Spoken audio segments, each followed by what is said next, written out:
Palantir CEO Alex Karp just went on Bloomberg about 32 minutes ago. We're going to go ahead and react to this right now. I'm looking really forward to this and hearing what Karp has to say in regards to this. Obviously, another great day for Palantir stock. It's flirted with going over $27. I believe it did go over 27 for just a bit. But yeah, another great day. So I want to get straight into this. Appreciate y'all joining me as always. Thanks so much for being here. All I ask in return, smash a like and make sure you subscribe to this channel, which we are now at 40, I don't even know how many, but it's a new all-time high subscribers. I appreciate y'all being here. Palantir CEO Alex Karp, thank you for having us. Looks like business has been good. Business has been good, baby. Steaks all day. The AIP con. Yeah. I think the big news of the week is Titan. And when I think about your relationship in particular with the Pentagon since 2016, frame Titan as how much progress you feel you've made serving that part of our government. Well, look, I'm very exquisitely happy about how well we're doing, both in the government and commercially. But the most important change in the U.S. government has nothing to do with Palantir. When we started building this company, the idea that software would power intelligence, warfighting, general health issues was viewed as something esoteric, scandalous, obviously questionable. The idea that America's premier advantage would be software was viewed as also esoteric, academic, self-serving. And every institution in America, and especially the Pentagon, have begun to come to terms with the idea, the reality that hardware-driven systems purely are inferior to software-driven hardware systems. And beyond that, our adversaries are as good or better at building hardware systems and have a deficit in building software. But what is different about Titan as compared to, say, Maven is that you are entering new relationships with other hardware providers, right? Like Anduril is one example. Explain how that is working in this case. Look, actually, Titan. I see this as a commonality. America needs to establish dominance on the battlefield. Maven, what's publicly known about Maven, is one of these projects that actually took what America's the best at in the world. Software, and put it in the hands of our warfighter. By the way, at enormous cost. You're sitting in Palo Alto. I had people protesting here, hundreds, putting up chains in front of our office, calling us Nazis because we were dedicated to serving the American people, because we had the sense God gave a goat, and we realized that if you're going to do really important things in this country, you should defend this country with every asset we have. And what really happened on the Silicon Valley side is that you got, because of that success, because of the power of it, and quite frankly, because of our success, people realized this is a place where you should invest and make America even stronger. And what happened is you got a whole ecosystem of defense startups and an ecosystem of people inside the Pentagon who are ready to embrace that are doing things, by the way, that are very similar to what's happening in the commercial space. And what are those things?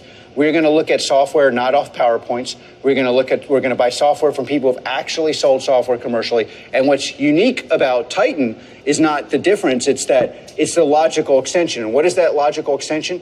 People who've built software products that have been used on the battlefield and used commercially. You have to ask yourself a question. If your software is so good, why have you not sold it commercially and made yourself billions of dollars? So that simple insight, which you see in the battlefield in Ukraine, which you see in Israel, is something that is hard for institutions to internalize. The Pentagon, this step is one of the most historic steps ever, because what it basically says is, we're going to fight for real. We are going to put the best on the battlefield. And what is the best? The best is not just not one company. It's a team of people led by the most prominent software provider in defense in the world, Palantir. There's something you said there, that inside the Pentagon, people are ready for this. Bloomberg did some quite deep reporting on the use of Maven specifically in 2024 so far, and the complaint from operators in the context that it's used for targeting is that it's still not quite there. It's still. But I'm just offering you an opportunity to respond to that. I'm not going to respond because I'd have to tell you all sorts of things. There is no one. By the way, that was a long and very important article. Everyone should read it. The way I read the article was, this is the most important thing. One of the most important things the Pentagon has done in decades. Right. I can tell you the way our adversaries see Maven and our friends is like, what the F? How did they actually produce this? And I tell you what the average citizen reads that article is like, thank God we're spending money on things that are more valuable than what we're investing in. And to go into more detail, you have to go into all sorts of classified. That program is one of the shining stars of what this country has done, and it serves as a template for we're going on the offense, we are going to assert dominance, and we're going to negotiate after we're the best in the world. Alex, I host a technology show, and I want to talk about the technology, its current capabilities and where it can go. Is that platform ready to move from assisting in targeting, which is intelligence basically, to giving more information? The article also looked at the idea that there is a hope from intelligence services and the US government that it can be one day in a position to recommend which weapon to use, to give more tactical advice.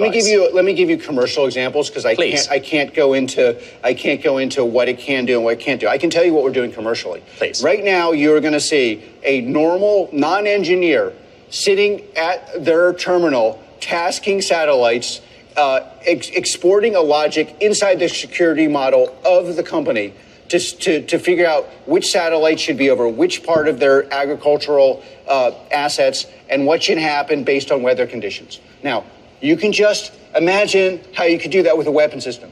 This is exactly what Palantir commercial, not Palantir highly classified environment. Palantir with somebody that has been hired 5 days ago, that can't write code, that's very smart, may not speak English, and is just entered the enterprise, is doing that workflow. That is happening right now. And that is why this revolution, which is highly confusing. It's highly confusing. It is. Yeah, it's confusing because a lot of the stuff is BS. Then there's the poetry side of it. I love poetry. If I could go read more poetry, I would. Enterprises don't need more poetry. BS, you mean what? Well, it's like, I don't know, somebody delivers PowerPoint, we're going to give you, it's like, look, everybody has to try to sell something. If you don't have something to sell, you sell words right now. So you're selling something that doesn't work, can't work. You're explaining to your enterprise, you can't have the car you want, which is honestly Palantir, but you can have the car you don't want because this and this and this and this, and you have to buy it. And that's by the way, that is a plague on many societies, less so America. There is this problem in Europe that there's really no high-end software vendors. Luckily, our adversaries have this problem. And you've spoken about your frustrations with Europe not being more adoptive. Well, I spent half my life in Europe. I want the West to win.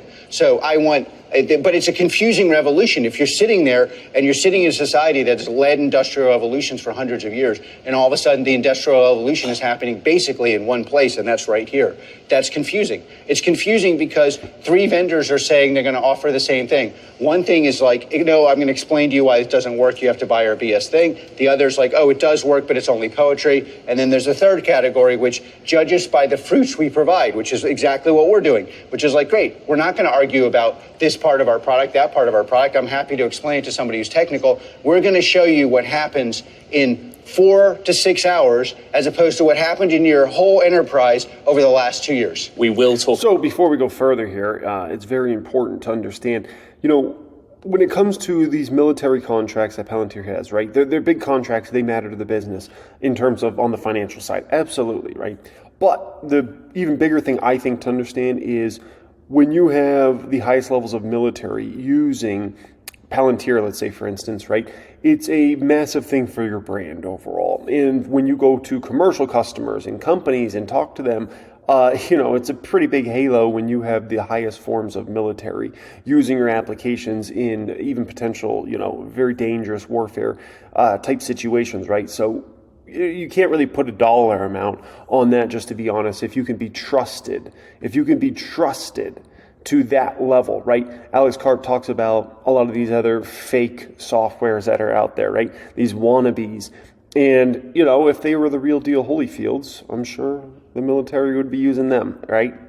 Commercial business. We will talk about boot camps, but let me just... we can talk about whatever you want. But a final point, you talked about the confusion of the revolution, okay? Today probably will be the first time that a president says artificial intelligence in a State of the Union speech. So it's a very simple question. What is your summary of this administration's leadership, so to speak, of the US in the context of AI? It's very helpful if you spend a lot of time abroad, because if you look at this internally in America, there's a long list of criticisms that you could make of anyone. This country is the dominant country with no second country in the world. So whatever we're doing it's working out pretty damn well. So it's like, yeah, could we be better? Could we have better regulation? Could we understand these things better? But again, we are dealing with a revolution. That's one of the really confusing things, again, for Americans. Is like, normally you have a revolution and multiple countries are participating. This is a revolution where the technology is being produced in America, mostly in Silicon Valley. But you do have multiple customers, so just bear with me on this one. Take, for example, Israel, where you are doing some work with that country. The administration, as an example, is pushing for a ceasefire in that region, but you are working with Israel. How do you manage that? Because it sounds like your first priority is the United States. How do we manage? Look, we very happily supply our products to our allies, including Israel. I don't like Israel. What's going on here is, does America provide Israel with more aid? I don't think there's any question of, does Israel have the right to buy the world's best technologies, assess them, and implement them? Israel, I think, has decided we have some of the world's best technologies. They've implemented many of them and publicly discussed some of them. And Palantir, I think the orthogonal, maybe more in question was, why do we say in public what everyone else believes in private? I.e., we should defend the West, we should not apologize for fighting terrorism, and we are going to provide our sharp tools to our allies. Let's talk about the commercial business, okay? You told my colleague Lizette Chapman 1 month ago, almost to the day, quote, we don't know what to do with the onslaught of demand in the commercial context. Do you know 1 month on what to do now? No. I mean, if you're going to see a boot camp here, series of things, we've had to, we haven't been able to meet demand. We've had to tell people we couldn't accommodate them. We have hundreds of people coming, not just people, but leaders of industry. And if you just look at it from the internal dynamics of how do you deal with the contracting? How do you deal with the implementation? It's true, these things have gone from taking us 3 months to 4 hours. But it's also true. Well, the idea is you cram 4 months worth of work into a day in these boot camps, right? It is not even a day. It's hours. And so why is that important to Palantir? Why did you go? That's funny he's even asking that question. But like, why is it important? Like, holy smokes, dude. But so in terms of, I like what Karp responded with there, because the gentleman tried to then say about a day, and Karp says it's not even a day, it's in hours. He mentioned 4 hours specific. So I love when a CEO doubles down on the very specific nitty-gritty details like Karp just did there. On that route. Well, the most important reason it's important to Palantir is we can fight with people about PowerPoints and their ability to do stake dinners. Why do you keep bringing up PowerPoints? Is the point you're making that your competitors go in with a deck and Absolutely. say, this is what we'll do, but they don't have a product? Well, I'm not saying anything. What I'm really saying is, if you have a product... Well, you did. You said PowerPoints many times. Exactly. So what I'm telling to everyone there is, like, they may have a product. We're showing you our product. Okay. I can't comment about where they have a product. I can tell you they're very buttoned up and not showing any leg. We show our product. And so why is it important? You ask why it's important. And I'm telling you why it's important. Because A, people fight us or fight enterprises that are doing the most important work with slick PowerPoints and great steak dinners. We're bad at slick PowerPoints. We're even worse at steak dinners. We don't play golf. What we do is we play software.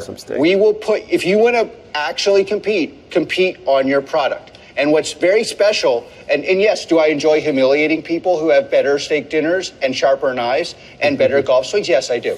You know what? I really like that we win in that way. It makes me very happy. And it makes our clients happy because... Okay. Sorry, let me finish this. Before we go further here, because the gentleman then interrupted back with the whole PowerPoint thing, got Karp totally off his game there.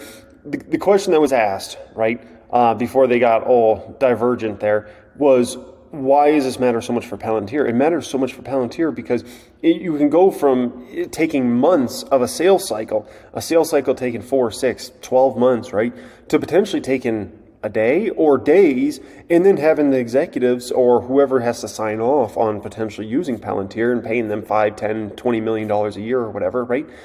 Potentially having that decision made in, let's say, a week, less than a week, right? Or maybe a few weeks if it takes them that long to make a decision there, versus many, many months of things getting dragged out. Meanwhile, that company could sign up for another software and start using them, even if it's an inferior product, right? So this to me always was one of the biggest game changers for Palantir's business model personally. When I heard about AIP and them being able to accomplish what they used to be able to accomplish in months, in a matter of hours, for me, I'm like, oh my gosh, this like changes the whole revenue growth outlook for Palantir forever. We're getting close. Great. Well, then people, and why are our clients happy? Because American industry knows that this is a structural advantage and that needs the best products. And why is the boot camp overrun? Because the clients themselves are tired of these damn steak dinners and the golf. They want to see products that actually work, that actually live up to what people are saying. What are people saying? You will transform your enterprise. You'll make it cheaper to run your enterprise.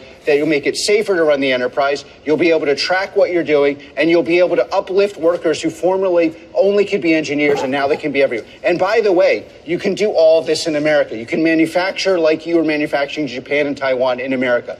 You can use workers that used to have to be engineers right here in this country. And why is it it's also fun for Palantir because we are winning. Alex, I've got to ask you before I lose you. The most common question that I get to ask you from the audience, I post on social media, you're coming on, is when will there be a direct-to-consumer or I don't even know what we would call it, but a publicly available version of AIP, and if that would ever happen. Let me tell you. Because they see you as a leader in the space, the Palantir, not necessarily you as an individual. Whatever they see, I'm happy. But okay, look, Palantir, you are seeing the tip of the iceberg when you are buying our product now. We've been working on these things. You can't buy it if you're a person off the street. Great. You are seeing the tip of the iceberg of our product development, and we are going to show more and more and more of what we have. And I think people, and I would also like, a lot of those people asking the question, by the way, are not academic. They are investors in Palantir, and they have supported us when we were down on the ropes, and those are the people that we are fighting for. So, obviously, always an interesting interview. No, just basic, put me to sleep interview when we're dealing with Alex Karp. I mean, holy smokes, that was back and forth. I mean, much more back and forth than it probably had to be. But obviously, Karp not disclosing anything as far as that goes. I don't know what people are looking for in terms of this consumer product. I don't know if they're thinking about something that would compete with like maybe a Microsoft Copilot. I'm not sure where exactly they're going with that. All I know is at the end of the day, very innovative companies that have great teams stay innovative. They keep releasing new products and services as the quarters tick on, as the years tick on. And I look at a company like Palantir as no different. They got an incredible team there. They keep their foot on the pedal, right? And so I think there's going to be products that Palantir has 2 years from now, 4 years from now, 6 years from now, 8 years from now that we don't see today, right? Or we can't even imagine. And those are going to be in the market, many years out, and are going to be new game changers for the business model that will take it to the next levels of growth, right? So that's what great companies do. All right, guys, appreciate you joining me. Thanks so much, as always. If you're looking to apply, join my private stock group, private Discord chat, get access to all my courses, teaching you everything I know up here, then check out the pinned comment down there. Much love, and have a great day.